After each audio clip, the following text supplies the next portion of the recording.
एक दिन शंकर जी पार्वती जी के साथ कैलाश पर्वत पर बैठे हुए थे। तभी उन्हें कुछ शरारत सूझी और उन्होंने पार्वती जी से कहा कि पार्वती जी, आपको एक चोरी की बात बताओ। श्री राम जी के जन्म के बाद हम भी गए थे उन्हें देखने, क्योंकि उनके जन्म की बात जानकर मुझे रहा न गया। काग भूसुंडी साथ में थे। आप तो पहचान लिए गए होंगे, मुझे पक्का पता है। तब शिव जी कहते हैं कि हमने भेष बदल लिया था, हम मनुष्य बनकर गए थे। पार्वती जी कहती हैं, अरे तब तो यह बड़ी दिलचस्प घटना रही होगी, कृपया मुझे पूरी कथा बताएं। तब शंकर जी उन्हें पूरी बात बताते हैं। पृथ्वी पर पहुंचकर शंकर जी काग भुसुंडी से कहते हैं कि बोल बच्चा, तुम ही बताओ, आ तो गए अयोध्या, अब दर्शन कैसे करें। तब काग भुसुंडी कहता है कि एक विचार मेरे मन में आ रहा है, तनिक आप भी उस पर विचार कीजिए।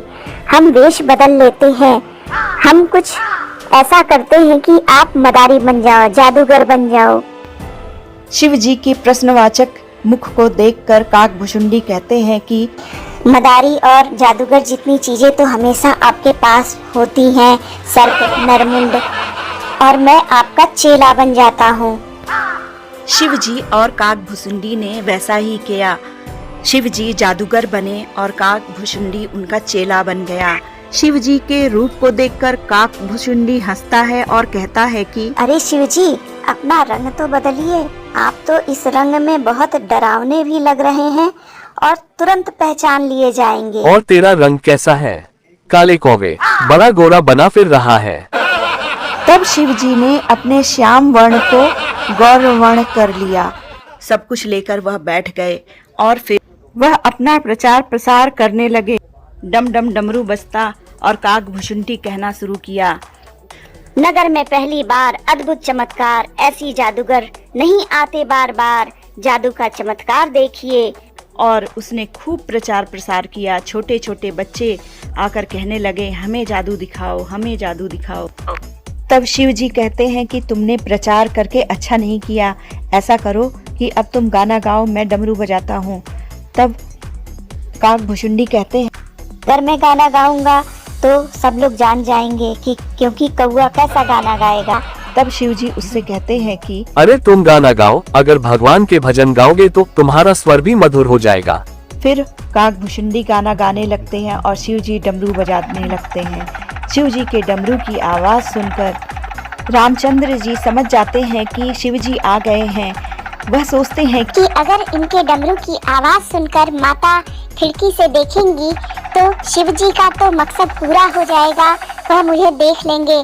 लेकिन मेरा मकसद कहाँ पूरा होगा, मैं तो उनके पास जाना चाहता हूँ, उनकी गोद में खेलना चाहता हूँ। फिर वह कहते हैं कि अब मैं इनको बताता हूँ, और वह जोर जोर से रोने लगते हैं। जैसे ही वह जोर से रोते हैं और माता उनके पास आती हैं और दासियों से पूछती हैं कि यह क्यों रो रहे हैं, तब वह बताती हैं कि ये बाहर डमरू की आवाज़ आ रही है जिसके कारण यह रो रहे हैं। तब माता कहती है कि जाओ इन्हें भगाओ, ये कहाँ से आ गए महल के पास डमरू बजाने, इन्हें यहाँ बजाने मत दो, इन्हें यहाँ से भगा दो। फिर दास दासियाँ जाकर उन्हें भगाने लगते हैं। शंकर जी और काग भुसुंडी वहाँ से भागते हैं और काग भुसुंडी कहते हैं कि अच्छा तमाशा हुआ, आज पूरा समय बर्बाद गया और कुछ भी हाथ नहीं लगा। फिर वह सरयू के किनारे जाते हैं और दोनों सोचने लगते हैं कि अब क्या करें। फिर काग भुसुंडी शिव जी से पूछते हैं कि अब कल क्या करेंगे। तब वह कहते हैं कि कल कुछ और बनेंगे। फिर काग भुसुंडी कहते हैं कि कब तक यह सब हम करेंगे। तब शिव जी कहते हैं कि जब तक काम बन न जाए तब तक कुछ न कुछ बनते ही रहेंगे। फिर उसके बाद दूसरे दिन वह दोनों दो ज्योतिषी का रूप धारण करते हैं। दोनों गुरु चेला बनकर इधर उधर घूमने लगते हैं और अपने बारे में प्रचार करते हैं कि हम बहुत बड़े ज्योतिषी हैं। अयोध्या में जगह जगह ये इस बात की चर्चा होने लगती है कि बहुत बड़े ज्योतिषी आए हुए हैं। शंकर जी जिसका भी हाथ देखते सब कुछ सच सच बता रहे थे। लोग बहुत आश्चर्यचकित हो रहे थे। अब उन्हें क्या पता, यह तो शिव शंभू हैं, त्रिकालदर्शी। जो भी बताएंगे सच ही बताएंगे। यह इस बात की चर्चा दूर दूर तक होने लगी। तभी शिव जी को महल की तरफ जाती हुई एक दासी दिखाई दी। उन्होंने काक भुसुंडी से कहा, देख देख देख देख, वो दासी जा रही है, ये बड़े काम की है। यही हमें महल में ले जाएगी। काक भुसुंडी उनके पास जाते हैं और कहते हैं कि अरे चलो, बहुत बड़े ज्योतिषी आए हुए हैं, अपने बेटे का हाथ नहीं दिखाओगी क्या? उसे भी लालच आ जाता है। वह शिव जी के पास जाती है और अपने बेटे का हाथ दिखाती है। शिव जी जो कुछ बताते हैं वह सुनकर दांतों तले उंगली दबा लेती है। फिर वह शिव जी से कहती है कि बताइए हम आपकी क्या सेवा करें। तब शिव जी कहते हैं कि हम आपसे क्या सेवा लेंगे, जहाँ से आपको सब कुछ मिलता है वहाँ हमें भी पहुँचा दीजिए। तब वह समझ जाती है कि वह राजमहल में जाना चाहते हैं। वह कहती है कि ठीक है।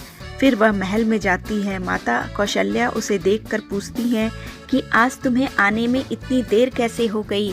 तब वह कहती है कि रास्ते में एक ज्योतिषी मिले थे, वह बहुत पहुँचे हुए हैं। उन्होंने जो कुछ मेरे बेटे के बारे में बताया मैं तो सुनकर दंग रह गई, और सभी यही कह रहे हैं कि उनके जैसा ज्योतिषी तो आज तक देखा ही नहीं। माता कौशल्या को भी उत्सुकता होती है। वह पूछती हैं कि उनका क्या नाम है। तब वह बताती हैं कि उनका नाम तो शंकर है। तब माता कौशल्या कहती हैं कि सच में बहुत बड़े ज्योतिषी हैं। तब दासी कहती है कि हाँ हाँ, वह बहुत बड़े ज्योतिषी हैं। फिर कौशल्या माता कहती हैं कि जाओ उन्हें बुला लाओ। अब दासी दौड़ी दौड़ी शंकर जी के पास जाती है और कहती है कि चलो, आपको महल में बुलाया गया है। शंकर जी यही करने तो आए थे। वह काक भुसुंडी के साथ महल में जाने की तैयारी करने लगते हैं। तब द्वार पर उन्हें पहरेदार रोकते हैं और कहते हैं कि तुम में से कोई एक ही जाएगा। कौन है ज्योतिषी? तब शिव कहते हैं कि आप ठीक है, इसे लड्डू पूरी का प्रसाद भेज देना, यही खाएगा, बैठा रहेगा, अभी बच्चा ही तो है। काक भुसुंडी क्रोधित हो गए और बोले, कल से झोला लेके आपके साथ साथ घूम रहा हूँ, मुझे लड्डू पूरी खिलाने के लिए लाए हो? तब शिव जी हंसते हैं और कहते हैं कि अपने अपने भाग्य की बात है। तब काक भुसुंडी कहते हैं कि ज्योतिषी क्या बने, भाषा भी वैसे ही बोलने लगे, मुझे अपने साथ ले जाओ, नहीं तो देखो मैं पूरी पोल खोल दूंगा और बता दूंगा कि ये कोई भी ज्योतिषी नहीं है। तब शिव जी सोचते हैं कि मुझे तो इसकी बात माननी पड़ेगी। वह कहते हैं कि नहीं नहीं, ऐसी बात नहीं है, थोड़ा रुको, मैं देखता हूँ। तब वहाँ पर दासियाँ कहने लगी कि तुम दोनों आपस में क्या बातें कर रहे हो? तब शिव जी कहते हैं कि आँखों से दिखाई नहीं देता है, हस्तरेखा में नहीं देखता, यही देखता है। तब दासियाँ कहती हैं कि अच्छा, तो ज्योतिषी जी यही हैं, तब आप नहीं जा सकते, और शिव जी को अंदर जाने से मना करती हैं। काक भुसुंडी बहुत खुश होते हैं और कहते हैं कि हाँ, यह यहाँ बैठकर भजन करेंगे, वैसे भी देखो इनकी उम्र कितनी हो गई है, मैं तो सब बातें जानता हूँ, इन्होंने मुझे सब कुछ सिखा दिया है, मैं हस्तरेखा देखकर सब कुछ सच सच बता दूंगा। तब शिव जी कहते हैं कि अच्छा, तो इतने जल्दी तुम भी बदल गए? तब काक भुसुंडी कहते हैं कि अपने अपने भाग्य की बात है। तब शिव जी सोचते हैं कि मुझे कुछ करना पड़ेगा। फिर वह कहते हैं कि जाओ ले जाओ, काम बनेगा नहीं। किस रेखा का क्या फल है वो इसे पता नहीं, ये तो केवल रेखा देखता है, लेकिन मैं रेखाओं के गुण दोष बताता हूँ।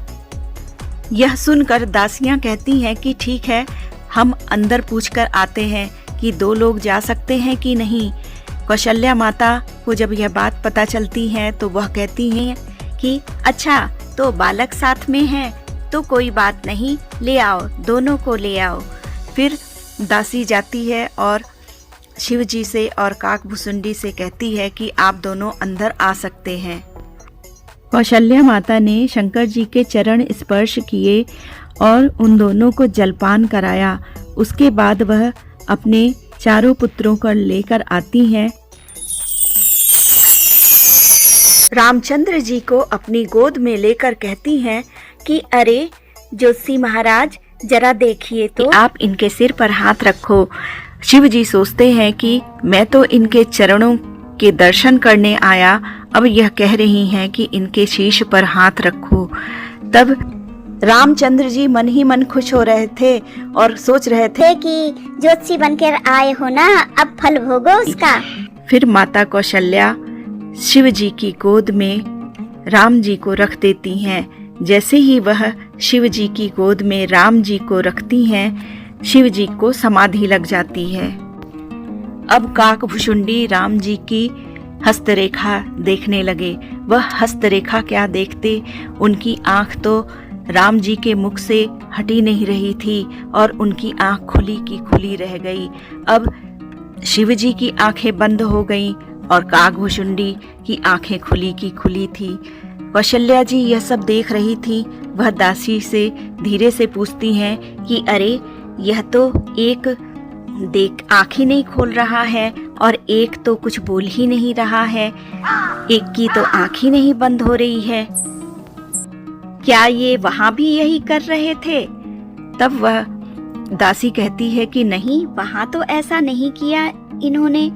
तब वह कौशल्या माता कहती हैं कि अरे, एक तो गूंगा लग रहा है और दूसरा अंधा लग रहा है, तुम कहाँ से इन दोनों को पकड़ कर ले आई हो? रामचंद्र जी मन ही मन हंस रहे थे। वह झटका मारते हैं और कहते हैं कि अरे, यह कौशल्या का महल है, तुम्हारा कैलाश पर्वत नहीं है जो आंख बंद करके समाधि लगा ली। तब शिवजी अपनी आंखें खोलते हैं। तब कौशल्या माता कहती हैं कि इतनी देर से आंखें बंद की थी, क्या देख रहे थे?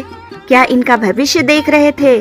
तब शिवजी कहते हैं कि किसी के बारे में बताने से पहले बहुत कुछ अध्ययन करना पड़ता है। अच्छा मैया, ये बताओ, इनका जब जन्म हुआ तब यह ऐसा नहीं था। शंख चक्र गदा पद्म धारण किए नारायण रूप था ये। कौशल्या माता सोचती हैं, यह बात तो मेरे और राम जी के अलावा कोई जानता ही नहीं है, फिर यह कैसे जान गए? फिर वह पूछती हैं कि आगे बताइए और क्या इनके भविष्य में होगा। रामचंद्र जी फिर कुछ इशारा करते हैं और उन्हें याद दिलाते हैं कि मैया को अभी वनवास की कथा मत बता देना, वरना वह परेशान हो जाएगी। फिर शिवजी उनके बारे में बहुत कुछ बताकर वहाँ से कैलाश पर्वत लौट जाते हैं। फिर वहाँ पार्वती जी से कहते हैं कि देखो, इस तरह से हम राम जी के दर्शन करके आए हैं। शिव जी की बातों को सुनकर पार्वती जी मुस्कुराने लगी। तब शिव कहते हैं, आप मुस्कुरा क्यों रही हैं? तब पार्वती जी कहती हैं कि बाबा, एक बात पूछूं? अगर आपको दासी न मिली होती तो क्या आपको राम जी के दर्शन होते? हाँ, दासी मिली थी दासी एक, शायद नहीं, या क्या पता। हे नाथ, आप तो दासी को भूल ही गए। मैंने देखा कि 2 दिन से आप प्रयास कर रहे हैं लेकिन दर्शन नहीं हो पा रहे हैं, तो मैं ही दासी के रूप में वहाँ प्रकट हो गई थी और आपको मैंने ही राम जी के दर्शन करवाए थे। शिवजी पार्वती जी की बात सुनकर हंसने लगते हैं और कहते हैं कि धन्य हो देवी, आपकी महिमा।